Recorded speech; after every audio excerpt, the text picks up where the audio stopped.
کوئٹہ سے پشاور جانے والی جعفر ایکسپریس کو یرغمال بنائے تقریباً 22 گھنٹے گزر گئے۔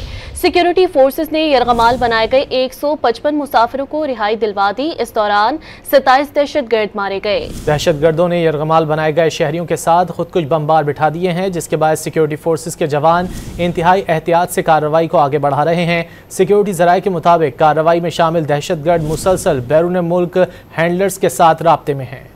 بلوچستان میں جعفر ایکسپریس پر حملہ آور دہشت گردوں کے خلاف سیکیورٹی فورسز کا آپریشن جاری۔ دہشت گردوں نے بولان ٹنل کے قریب کوئٹہ سے پشاور جانے والی جعفر ایکسپریس پر حملہ کر کے ٹرین کو ٹنل میں روک کر مسافروں کو یرغمال بنایا۔ سیکیورٹی ذرائع کے مطابق کلیئرنس آپریشن میں 27 دہشت گردوں کو ہلاک کر دیا گیا، جبکہ 155 مسافروں کو بحفاظت دہشت گردوں کے چنگل سے بازیاب کرا لیا گیا۔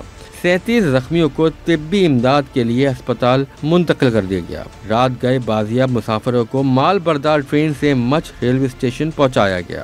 مسافروں کے اہل خانہ اپنے پیاروں کو زندہ دیکھ کر خوشی سے نہال ہو گئے۔ بازیاب ہونے والے ایک مسافر نے سیکیورٹی فورسز سے اظہار تشکر کرتے ہوئے افواج اور ایف سی کی ہمت اور بہادری کو قابل تعریف قرار دیا۔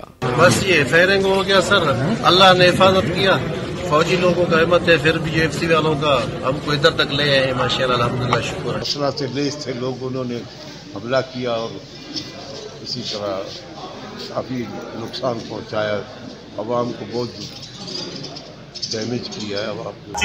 چیخو پکار تھی، سب لوگ چیخ رہے تھے، گاڑے مار رہے تھے، بس کچھ لیٹ گئے، ہم بھی لیٹ گئے پوری ٹرین میں، سب لوگ لیٹ گئے کہ اپنی جان بچائیں۔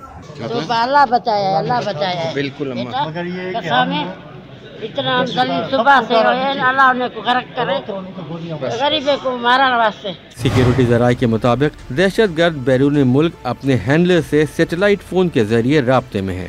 دہشت گردوں نے 3 مختلف جگہوں پر عورتوں اور بچوں کو یرغمال بنا رکھا ہے۔ خود کش بمباروں نے عورتوں اور بچوں کو ڈھال بنایا ہوا ہے۔ عورتوں اور بچوں کی خود کش بمباروں کے ساتھ موجودگی کے باعث آپریشن میں انتہائی احتیاط برتی جا رہی ہے۔ سیکیورٹی ذرائع نے 2 ٹوک پیغام دیا کہ دہشت گردوں کے خاتمے تک کلیئرنس آپریشن جاری رہے گا۔ واقعے سے متعلق وفاقی وزیر داخلہ محسن نقوی نے وزیر اعلیٰ بلوچستان سرفراز بگٹی سے رابطہ کیا اور صوبائی حکومت کو ہر ممکن معاونت کی یقین دہانی کرائی۔ وزیر داخلہ نے دہشت گردی کے خاتمے کے لیے تمام ضروری وسائل بروئے کار لانے کے عزم کا اعادہ کیا۔ جعفر ایکسپریس پر حملے کے بعد بلوچستان سے اندرون ملک ٹرین سروس 3 دن کے لیے مکمل معطل کر دی گئی۔ ہفتے میں ایک بار ایران کے شہر زاہدان جانے والی ٹرین بھی نہیں چلے گی۔ ترجمان بلوچستان حکومت کے مطابق سبی اور کوئٹہ کے اسپتالوں میں ایمرجنسی نافذ ہے اور کوئٹہ ریلوے اسٹیشن پر ایمرجنسی ڈیسک بھی قائم کر دی گئی ہے۔